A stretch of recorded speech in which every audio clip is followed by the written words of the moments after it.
क्यों मस्तक पर भस्म लगाते हैं? आखिर शिवजी पे चढ़ी हुई भस्म का इतना प्रभाव क्या है? शंकर भगवान पर चढ़े हुए भस्म का, त्रिपुंड का इतना प्रभाव क्यों है? लिंगायत शिव संप्रदाय के अंतर्गत मस्तक पर त्रिपुंड खींचा जाता। यहां अगर कोई लिंगायत शिव संप्रदाय के बैठे होंगे तो उनके स्मरण में होगा। लिंगायत शिव संप्रदाय के अंतर्गत मस्तक पर त्रिपुंड लगाया जाता है। उस त्रिपुंड का भाव क्या है? क्यों, किस लिए? एक कथा बड़ी सुंदर है, आप लोगों ने स्मरण में लिया होगा। दुर्वासा बाबा का जब प्रागट्य हुआ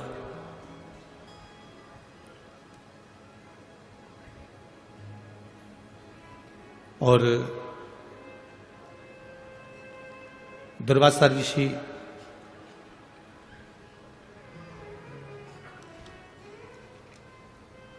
कुछ अवस्था धारण करे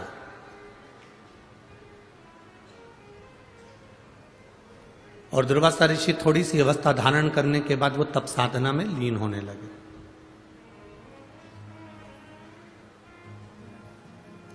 जब दुर्वासा ऋषि जब तप साधना में लीन होने लगे, कुछ अवस्था उन्होंने धारण कर ली और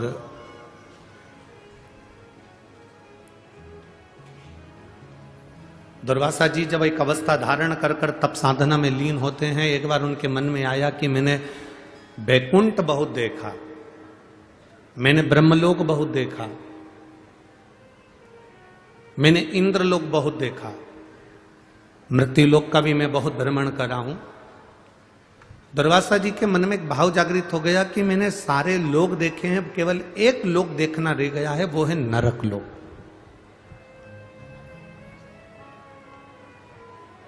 केवल एक लोक है, नरक, और उस नरक को मैंने नहीं देखा।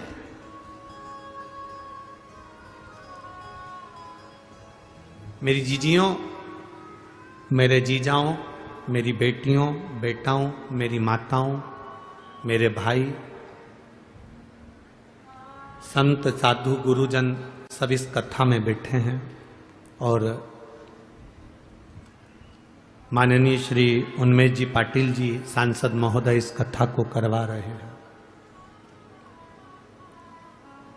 बड़े ध्यान से सुनना इस कथा कि एक मस्तक पर त्रिपुंड लगा हुआ, भस्म लगा हुआ, शंकर जी के चढ़े हुए जल का मात्र मस्तक पर त्रिपुंड धारण कर लेना, शंकर जी पे चढ़े हुए जल को मात्र अपने शरीर पर छींट लेना, शंकर जी पे चढ़े हुए जरा से निर्माल्य को अपने शरीर से छुआ लेना, शंकर जी पे चढ़े हुए भस्म को अपने सिर पर, मस्तिष्क पर धारण कर लेना, और उस निर्माल्य की क्या पूंजी है, उस निर्माल्य का फल है।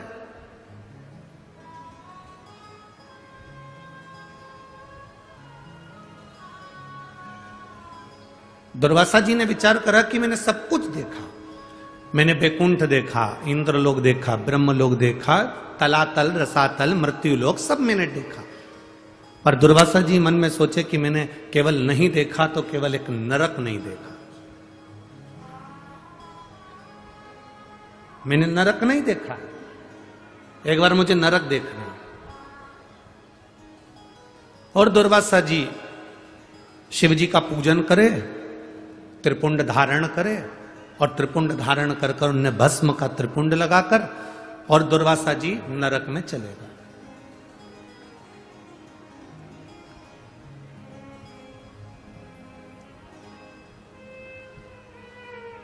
जैसे ही दुर्वासा जी नरक में पहुंचे,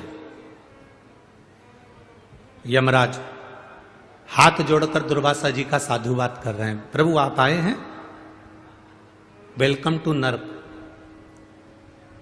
आपका स्वागत है नरक के अंदर, नरक में आपका स्वागत है, आओ पधारो, नरक में आइए, आप स्वर्ग में जाएंगे तो भी स्वर्ग में आपका स्वागत होगा, आप इंद्रलोक जाएंगे तो इंद्रलोक में स्वागत होगा। आप जहां जाते हैं, पृथ्वी पर आपका जन्म होता है, आप पैदा होते हो तो आपके घर के लोग नगाड़े बजाते हैं, फटाके फोड़ते हैं, आतिशबाजी छोड़ते हैं, लड्डू बढ़वाते हैं। तुम जहां जाओगे ना वहां तुम्हारा स्वागत होगा, ये निश्चित है। तुम जहां जाओगे वहां तुम्हारा स्वागत है। मरोगे तो भी तुम्हारा स्वागत है। शमशान जाने से पहले ढोल नगाड़े बैंड बाजे तुम्हें सजा धजा के राम नाम, अरे बोलो बोलो जम के बोलो जरा, राम नाम सत्य है, बोलते बोलते स्वागत करते करते तुमको लेकर जाएंगे। हर जगह तुम्हारा स्वागत, जन्म में भी मृत्यु में भी, प्रत्येक जगह। स्वर्ग गए तो वहां स्वागत है, इंद्रलोक गए तो वहां स्वागत है। जहां तुम जा रहे हो वहां तुम्हारा। अब जैसे ही दुर्वासा बाबा नरक में गए तो नरक में जाते से दुर्वासा जी का स्वागत हुआ, वेलकम नरक, आओ ये नरक में आपका दरवाजा खुला है, आइए।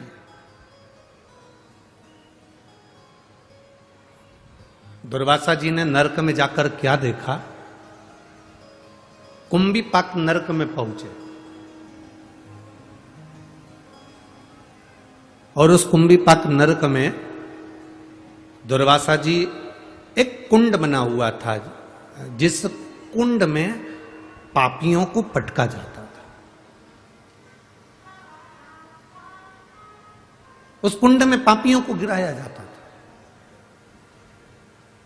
और जिस कुंड में पापी गिरते हैं उस कुंड में दुर्वासा जी ने देखा कि पूरे नरक में लोग त्राही त्राही कर रहे हैं, चिल्ला रहे हैं, चीख रहे हैं, कुंड में भी लोग फंसे हुए हैं। और उसी समय पर दुर्वासा जी ने विचार करा कि इतना विशाल कुंड है नरक के अंदर, इतना विशाल तालाब बना हुआ है नरक के अंदर, चलो मैं इस तालाब में एक बार जरा झांक कर देखूं कि है कौन। और जैसे ही दुर्वासा ऋषि उस नरक में, उस कुंड में नीचे झांके, झांकते से दुर्वासा जी क्या देखते हैं कि उस कुंड में से, नरक की उस कुंड में से एक बैकुंठ जैसा सुंदर एक स्थान प्रकट हो जाता है और जिसको बैकुंठ कहा जाता है। बड़ा सुंदर बैकुंठ प्रकट हो। अब नरक और नरक के अंदर कुंड, और कुंड में क्या प्रकट हो गया? जम के बोलो जरा, अच्छा आवाज आना चाहिए हमारी तक कि क्या प्रकट हुआ? बैकुंठ प्रकट हुआ। कितना आश्चर्य है, कितना बड़ा आश्चर्य, जरा विचार करिए। नरक, नरक में भी सबसे कठोर नरक कुंभीपाक नरक, और कुंभीपाक नरक में जो कुंड बना है उस कुंड में क्या प्रकट हो गया? बैकुंठ। उसमें बैकुंठ प्रकट हो। दुर्वासा जी के मन में खलबली मच गई, नरक के अंदर बैकुंठ कैसे आ सकता है? ये नरक के अंदर ये बैकुंठ कैसे प्रकट हो सकता है? खलबली मच गई। जैसे ही खलबली मची, सामने थोड़ी दूर पर यमराज आए। यमराज ने आकर हाथ जोड़े दुर्वासा जी के, प्रभु क्या बात है, आज आपका चेहरा बड़ा उदास दिख रहा है, क्या हुआ क्या है? दुर्वासा जी बोलते हैं, मेरे को समझ में नहीं आ रहा है कि मैं नरक घूमने के लिए आया था, नरक में भी कुंभीपाक नरक घूमने आया था। कुंभीपाक नरक में कुंड है, उस कुंड में मैंने दर्शन करा, उस कुंड में मैंने जैसे ही झांका, झांकते से ही मैंने जीवों को चिल्लाते हुए सुना था, उसमें जैसे ही झांका, झांकते से उसमें बैकुंठ प्रकट हो गया। समझ में नहीं आता ये बैकुंठ कहां से आया। यमराज हाथ जोड़कर बोले, प्रभु दुर्वासा जी कुछ नहीं, बैकुंठ कहां से प्रकट हुआ है मैं आपको बताता हूं। आप शंकर जी की पूजन कर कर अपने सिर पर भस्म धारण कर कर आए थे, जब आप कुंड में झांक रहे थे आपके मस्तक की भस्म उसमें गिर गई थी और उससे बैकुंठ प्रकट हो गया। केवल मस्तक की भस्म, जब आप झांक रहे थे, झांकते समय मस्तक की भस्म उसमें गिर गई थी और वो भस्म गिरने से बैकुंठ प्रकट हो गया। कहां प्रकट हुआ? जम के बोलो जरा।